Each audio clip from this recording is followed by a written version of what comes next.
All right. So hi, I'm Ryan. I'm with the Health and Wellness Promotion Program. Part of our curriculum is to make a healthy snack for my health coaching class.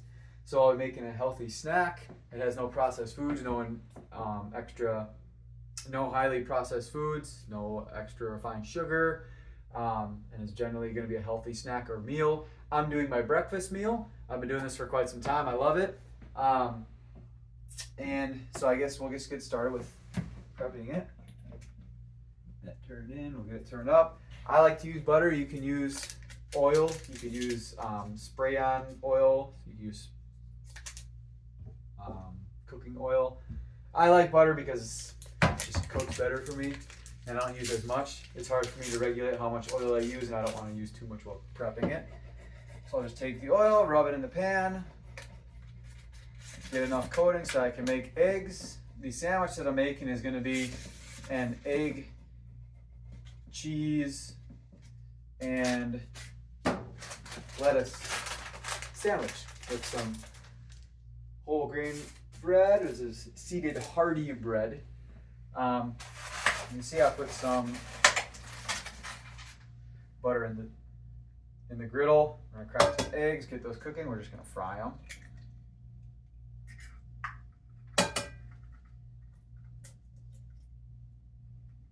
We'll get those started. Let's move our egg on it, shell out of there.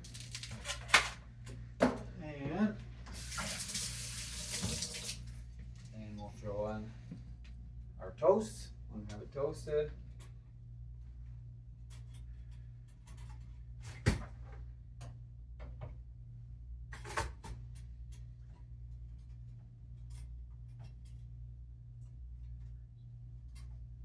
Go. We got some cheese to sweeten it up a little bit. Lettuce to add some fiber and some nutrients to it. And then while that's cooking, I'll talk about, I did print myself out some notes on what to talk about, so hopefully that's all right. So to talk about some risks associated with cardiovascular disease as it relates to your belly to hip ratio and your belly to height ratio. So cardiovascular disease risks associated with your BMI. And that's your BMI is one way to measure essentially your body fat composition. The higher your BMI is, the higher your risk is. The National Library of Medicine did an article arguing that your waist to hip ratio is a little bit more of an accurate determining factor towards cardiovascular disease. And then they did an additional study saying that your belly to height ratio is an even better yet, or at least comparable metric to measure your cardiovascular risk versus your BMI. Basically both saying BMI is not the most accurate or go-to measurement for your cardiovascular risk percentage.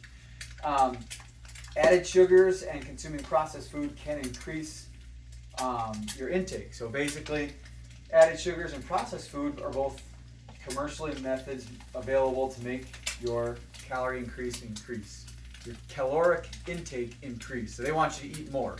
Sugar obviously tastes good, so it's going to be tastier to eat. Processed foods are cheaper to make and easier to consume. You don't have to go through the rigmarole of preparing all of your food. And it all increases your chances of eating more. And the reason this is done is so you buy more food, so they sell more food. So obviously that increases your caloric intake. Added sugars and consuming processed foods increases the risk of diabetes. This definitely goes hand in hand. Added sugars and processed foods are high in fat and low in nutrient density, so you're not going to be as full while eating a lot of those types of food.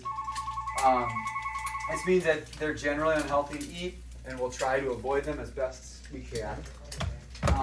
The more of this kind of food we eat, the more our waistline may grow. The higher our waistline may grow, the higher risk we have for developing diseases like diabetes.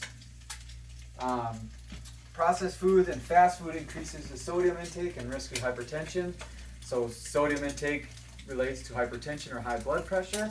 A lot of those processed foods have a lot of sodium because they're preserved and then shipped out to wherever they're sold and heated back up to eat. So sodium obviously is a preservative in nature and affects on taste too, makes it tastier. If you intake more than your required sodium intake, it can have a negative effect on your blood pressure, so your blood pressure may go up. Raise it to unhealthy levels. And try to remember a basic guideline that I like to tell people is from the Dietary Guidelines for Americans of 2020 to 2025, and this is the 85-15% rules. So their recommendations for your height and your, if you're a woman, your age, if you're a male, all these different variables, they'll give you a certain amount, whatever that is. 85% of that amount is what their suggestions are. So that includes your proteins, your carbohydrates, your fruits, vegetables, proteins, and dairy. So all these things only account for 85%. So that gives you 15% to cook them in. So if I want to put butter on my eggs, that 85 to 15% rule says, hey, you can put a little bit of saturated fat and butter in your food to make it a little tastier while you're eating what we recommend. And so that's what the 85-15% rule refers to. I'm just flipping the eggs now.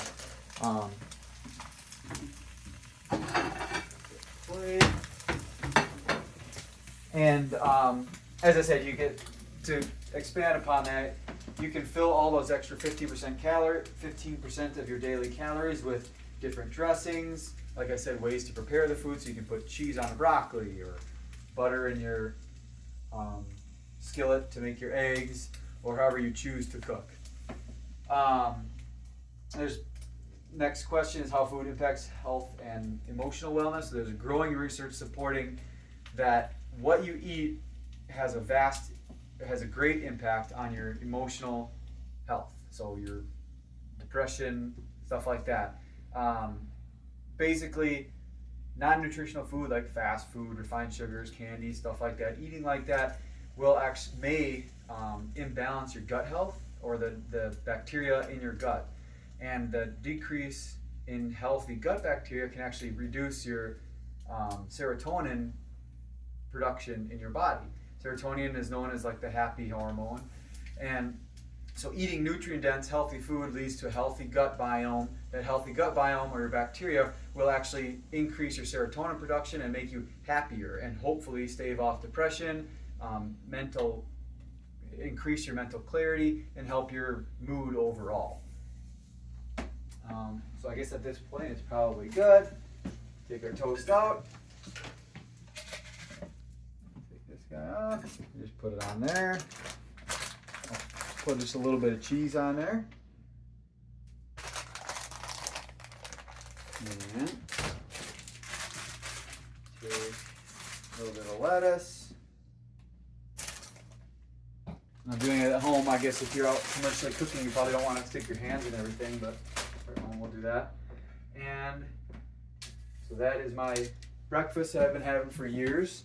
It's a nice little egg sandwich with some, again, cheese and lettuce in there.